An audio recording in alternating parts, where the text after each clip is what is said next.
Priscila Belfort está desaparecida há mais de 20 anos na cidade do Rio de Janeiro. Você acha que você sabe o que realmente aconteceu com Priscila Belfort? Você tem todas as informações para poder chegar a uma conclusão? Por que o corpo não foi encontrado? Será que é por causa da depressão que essa moça vivia naquele momento? Será que foi dívida de droga? Será que foi sequestro? Ou será que a investigação policial foi um verdadeiro fracasso? No episódio de hoje, você vai ter acesso a novas informações, novas conclusões que eu tenho absoluta certeza vai mudar a sua ótica sobre o desaparecimento de Priscila Belfort. Mas se prepara, pois agora eu vou te colocar na cena do crime. Mas antes de eu te colocar na cena do crime, faz uma gentileza aqui para minha equipe. Se inscreva no canal Na Cena do Crime com Jorge Lordello. Dá um like, ativa o sininho de notificações e no final eu quero saber nos comentários qual foi a sua conclusão do desaparecimento de Priscila Belfort. Priscila Belfort nasceu em 5 de dezembro de 1974. Aos 16 anos, ela foi diagnosticada com depressão. E aí, ela passou por psicólogos, psiquiatras, começou a tomar alguns remédios. Mas, felizmente, aos 16 anos de idade, Priscila tem uma boa melhora e volta aos estudos e também começa a trabalhar. 9 de janeiro de 2004, grave bem essa data. Priscila tinha 29 anos de idade e morava com sua mãe, Jovita Belfort. Neste dia, ela levantou um pouco indisposta, estava com cólicas, mas Dona Jovita disse: filha, você precisa ir trabalhar, e ela acabou aceitando. E Dona Jovita deu uma carona até o trabalho dela. É importante dizer que nessa época, quando ela tinha 29 anos de idade, ela namorava com um rapaz de nome Luiz Cláudio. Bom, no dia do desaparecimento, Priscila Belfort, uma moça alta, 1,74 m de altura, e nesse dia ela usava calça cinza, blusa quadriculada, casaco azul e uma bolsa a tiracolo. Só que nós não temos nenhuma foto de Priscila no dia do desaparecimento. É impressionante. Nem a Dona Jovita, nem o pessoal do trabalho e nem a polícia conseguiram sequer uma foto dela do dia do desaparecimento. Mas tem um dado muito interessante. Priscila Belfort chega para trabalhar às 11 horas da manhã, ou seja, um pouco mais tarde do que ela deveria ter chegado. Mas o curioso de toda essa história é que um funcionário do prédio, ouvido pela polícia, disse que viu Priscila caminhando desatenta pela última vez por volta das 13 horas da Avenida Marechal Floriano, provavelmente indo almoçar. A minha equipe de produção levantou que geralmente neste horário, 13 horas, Priscila saía para almoçar ou em companhia do namorado que trabalhava no mesmo prédio, ou em companhia de colegas do serviço. Mas não foi isso que aconteceu. Às 13 horas ela sai da Secretaria de Esportes e Lazer sozinha e nunca mais apareceu. Mas para onde Priscila estava indo? Ela estava preocupada, ela estava desatenta, ela estava estressada, como ela estava andando. O mais incrível é que a Polícia Civil não conseguiu uma imagem sequer de câmeras de segurança dela andando pelas avenidas próximo da secretaria onde ela trabalhava. E tem mais, Dona Jovita Belfort alega que ela só tinha, naquela oportunidade, 20 anos atrás, R$40 de dinheiro na carteira e o celular estaria descarregado. Priscila não voltou para sua residência e à noite, seu irmão, o lutador Vitor Belfort, teria registrado um boletim de ocorrência sobre desaparecimento de sua irmã no 14º DP localizado no Leblon, Rio de Janeiro. Eu acompanhei pela Rede TV o caso do desaparecimento, principalmente nos primeiros dias. E o mais curioso é que a família alegava, a primeira hipótese, é que ela, anteriormente, já tinha tido lapsos de memória, mas sempre acabava retornando para a sua residência.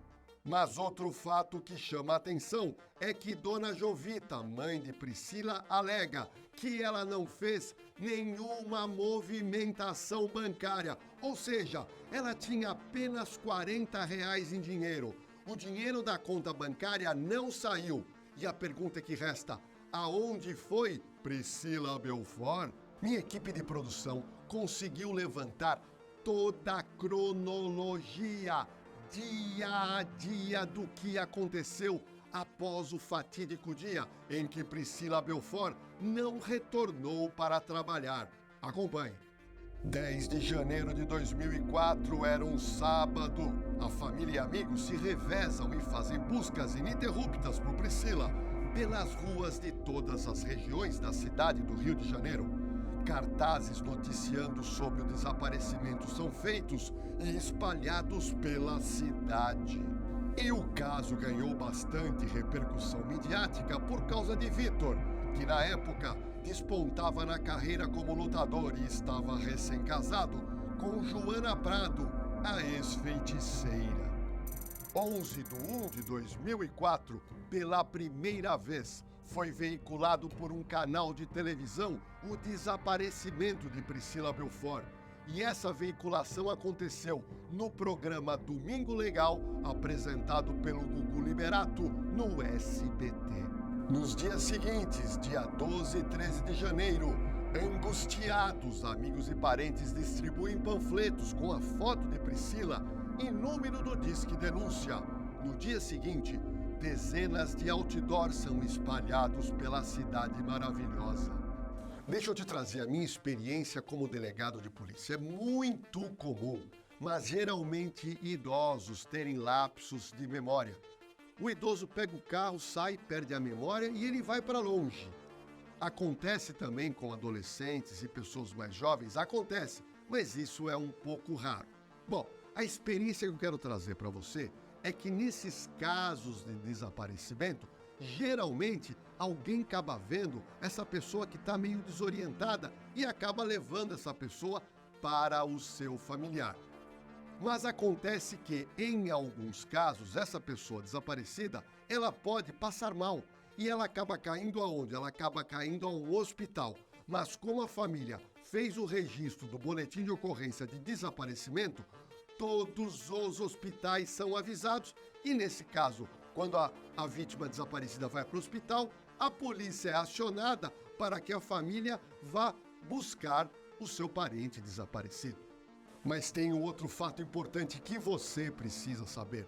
Em alguns casos, essas pessoas desaparecidas, desorientadas, podem sofrer um acidente, atravessaram uma rua, foram atropeladas e morreram, ou eventualmente acabaram morrendo num terrível acidente. Bom, nesse caso, tem que se fazer o boletim de ocorrência, mas muitas vezes a pessoa não tinha documento, ou seja, a vítima morreu e não é identificada. Mas, Lordelo, aí o que acontece? Eu vou lhe explicar.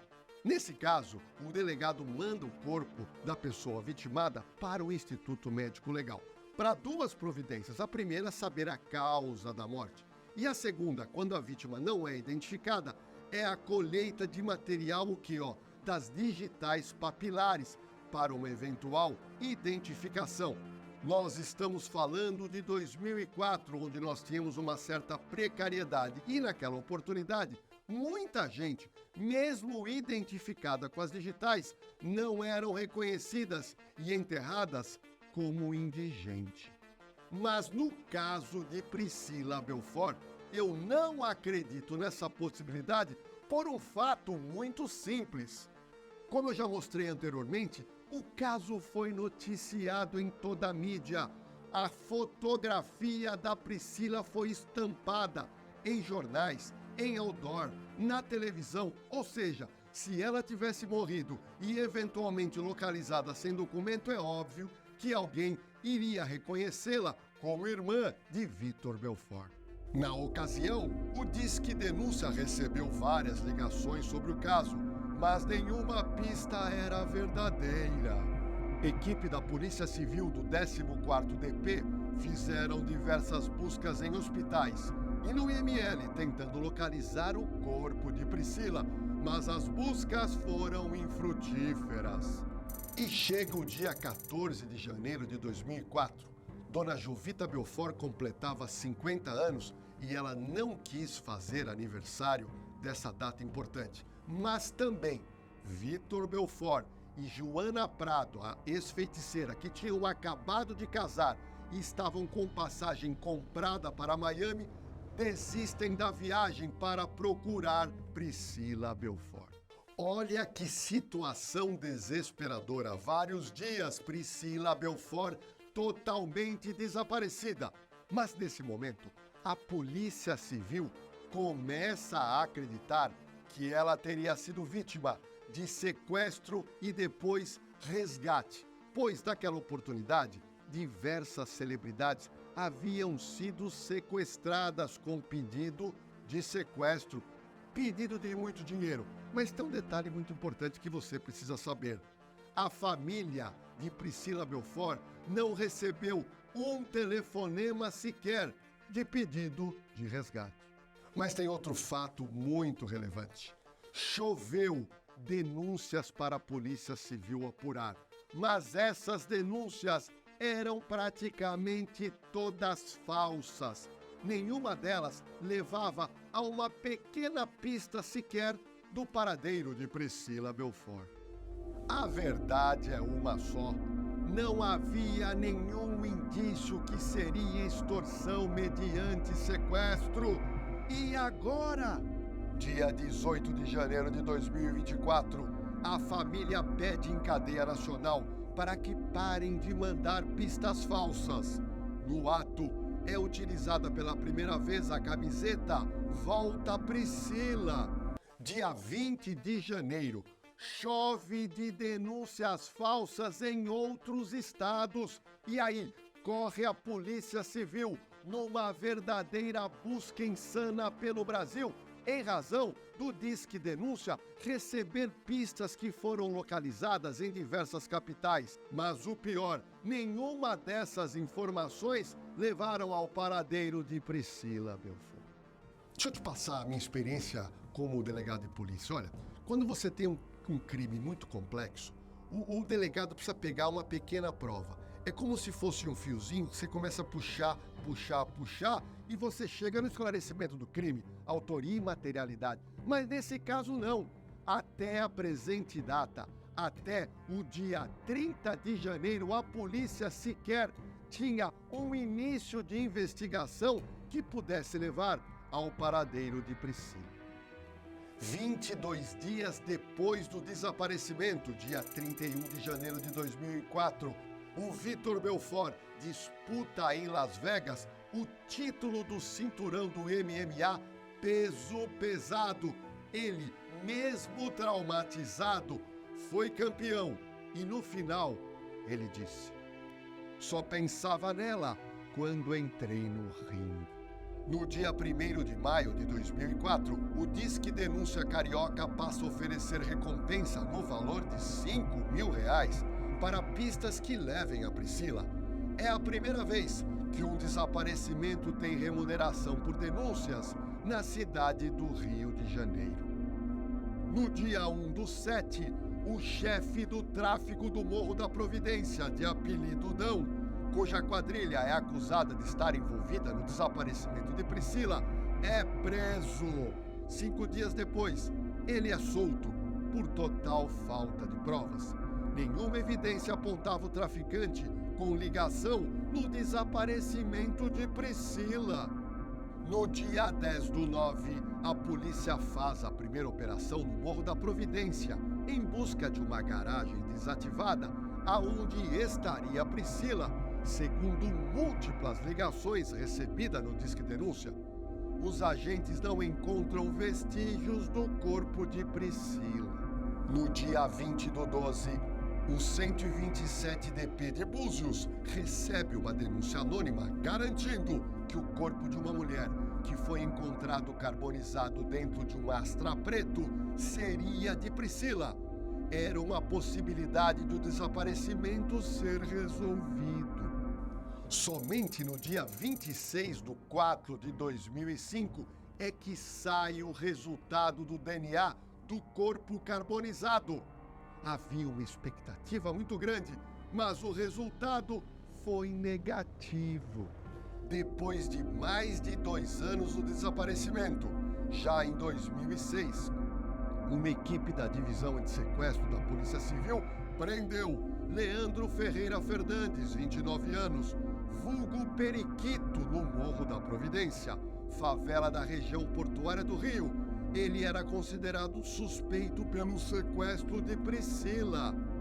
A denúncia em 2006 é que Priscila teria sido morta, esquartejada e enterrada no Morro da Previdência, mas na verdade nada foi localizado. E após muita investigação, Periquito foi solto. Vitor Belfort, naquela oportunidade, levanta a possibilidade de tráfico de pessoas e exploração sexual, mas não conseguiu levar nenhum elemento de prova para a polícia carioca.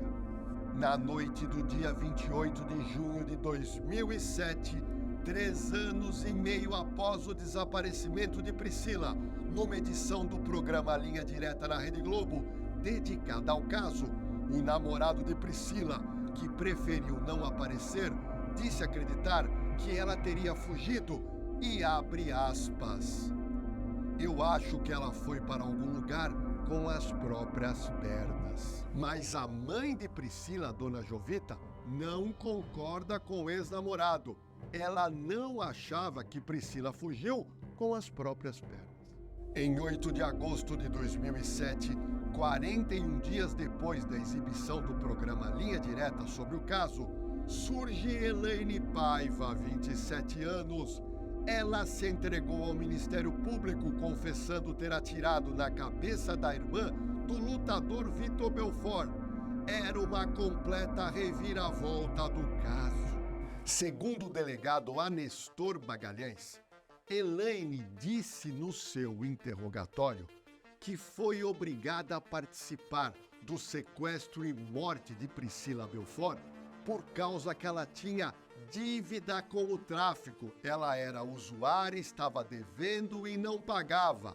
Só que tem um detalhe muito importante nesta história. Elaine contou ao delegado que ela estava sendo ameaçada de morte e, em razão do risco de morrer, resolveu se entregar ao Ministério Público do Rio.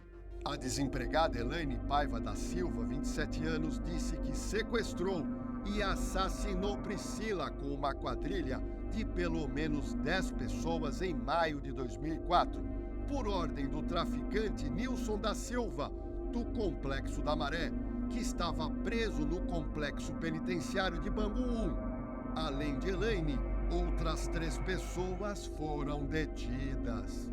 O promotor Rubens Viana, que tomou o depoimento de Elaine, disse o seguinte na época à imprensa, abre aspas, ela disse que Priscila e o namorado tinham uma dívida com um casal de R$9.000 em drogas.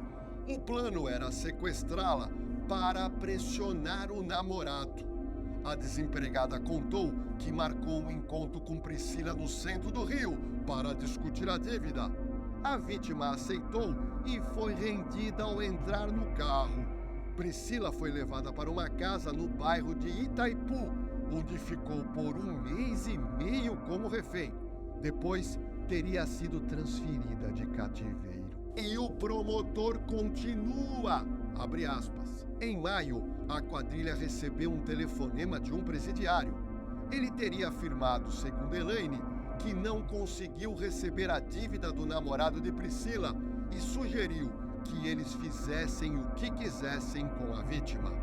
Priscila foi levada para a localidade de Rio do Ouro, em São Gonçalo, e foi morta com um tiro na cabeça e 3 tiros no peito.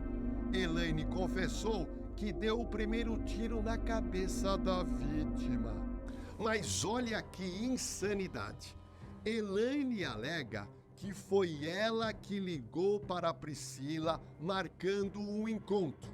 Só que a polícia, ao verificar as ligações telefônicas, não encontra telefonema de Elaine para Priscila Belfort. A Polícia Civil foi no local indicado por Elaine, onde estaria enterrado o corpo de Priscila, no sítio na estrada Ipiíba, número 1003, Rio Douro, distrito de São Gonçalo, na região metropolitana do Rio. Os policiais procuravam os restos mortais de Priscila Belfort, mas não encontraram nenhum vestígio de que ela teria sido enterrada naquela área apontada por Elaine. O delegado do caso, já cansado das histórias fantasiosas de Elaine, disse o seguinte, abre aspas, até agora, nada do que Elaine disse se confirmou. Por enquanto, não tenho por que investigar o que ela falou.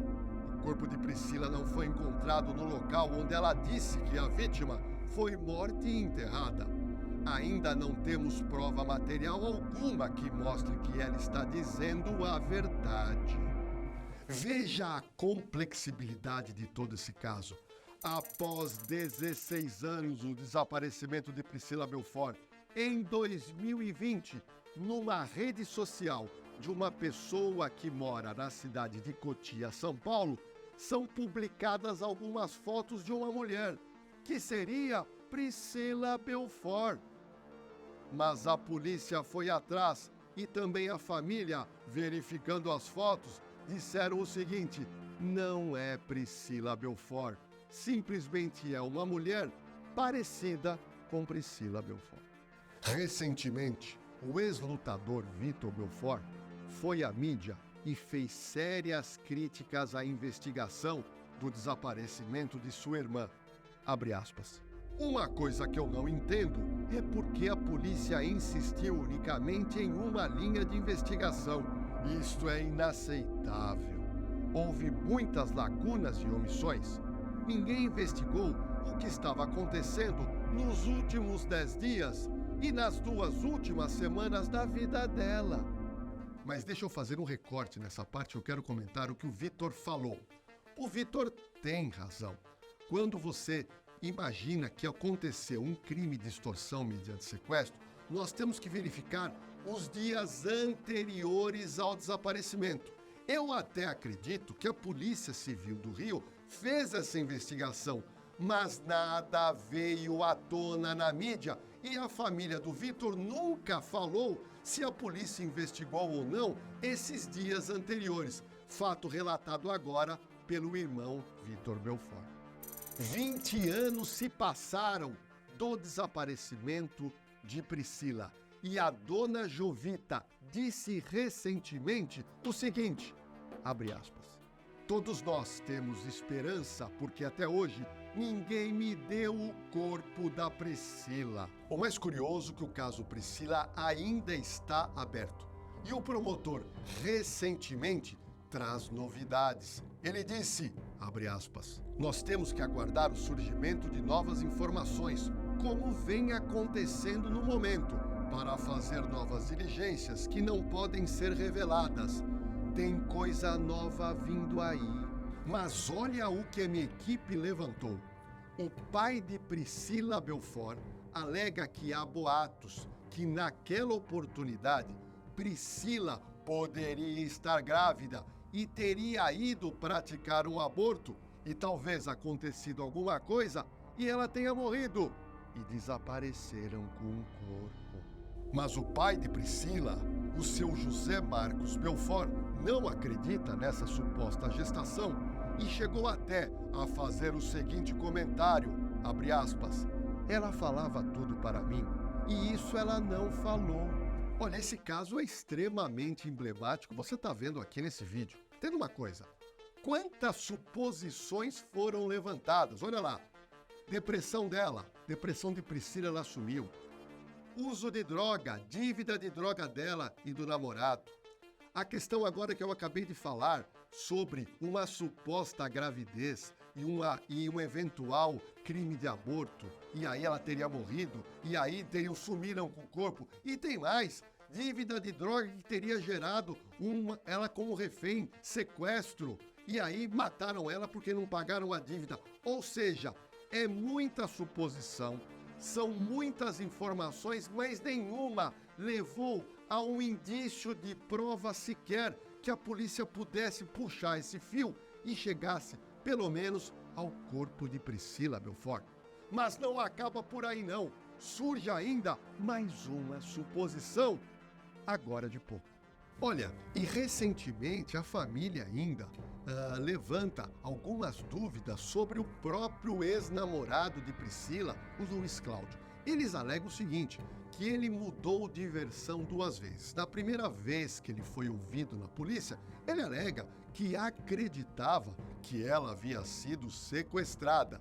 E depois de algum tempo, quando ele foi novamente ouvido, ele teria dito que ele mudou de opinião e que ele acreditava que ela provavelmente resolveu fugir e não voltar mais. Olha, até agora eu trouxe para você tudo o que aconteceu nesses mais de 20 anos do desaparecimento de Priscila para você tirar as próprias conclusões. Mas eu queria te falar agora um pouquinho, fazer um recorte nesse vídeo, falar sobre a questão do desaparecimento. Eu trabalhei como delegado durante muitos anos e era muito comum nos finais de semana eu receber pais relatando o desaparecimento de pessoas, e nesse caso dos seus filhos, geralmente adolescentes. A minha equipe de produção levantou que no ano passado, 2023, cerca de 80 mil registros de desaparecimento foram feitos pelo Brasil. Mas tem um detalhe muito importante. A grande maioria desses desaparecimentos, 2 ou 3 dias depois, o filho ou a filha acaba voltando para casa.